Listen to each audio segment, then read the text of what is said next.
మీకు తెలుసా? Plastic బాటిల్తో water తాగితే నీళ్ళు, పాలు, శీతల పానీయాలు ఏమైనా సరే ప్లాస్టిక్ బాటిల్లోనే వస్తున్నాయి.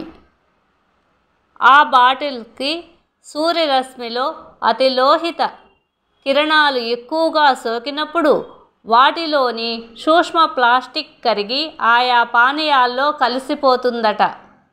అది తాగిన వాళ్ళ శరీరంలోకి వెళుతుంది.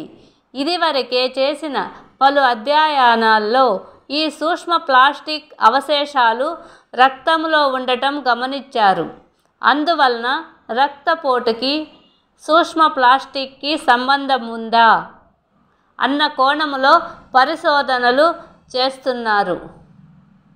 రక్తపోటుతో బాధపడుతున్న రోగుల్ని నెల రోజుల పాటు ప్లాస్టిక్ బాటిల్ని ఏ రకంగా వాడకుండా ఉండమన్నారట.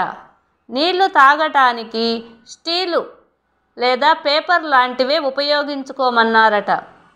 నెల రోజులు వారందరిలోనూ సూక్ష్మ ప్లాస్టిక్ అవశేషాల సంఖ్య తగ్గటమే కాదు, రక్తపోటు కూడా అదుపులోకి వచ్చిందట.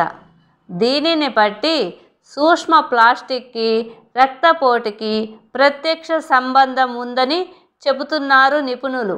వీలైనంత వరకు వాటికి దూరంగా ఉండమని సూచిస్తున్నారు. ప్లాస్టిక్ బాటిల్లో ఇళ్లలో కూడా నిల్వ ఉంచుకొని నీరు తాగుతున్నారు. ఇళ్లలో రాగి బిందెలను ఉపయోగించుకోండి, లేకపోతే స్టీల్ బిందెలైనా ఉపయోగించుకోండి. కానీ ప్లాస్టిక్ బాటిల్లో నిల్వ ఉంచిన నీరు మాత్రం తాగకండి. బయటకు వెళ్ళేటప్పుడు తప్పనిసరిగా వెళ్తూ ఉంటారు ప్లాస్టిక్ బాటిల్ని తీసుకొని. కానీ ఇళ్లల్లో ఉన్న వాళ్ళైనా నీరు ప్లాస్టిక్ బాటిల్లో తాగటం మానేసి ఇంట్లో బిందెల్లో నీళ్లు తాగటం అలవాటు చేసుకోండి. ప్లీజ్.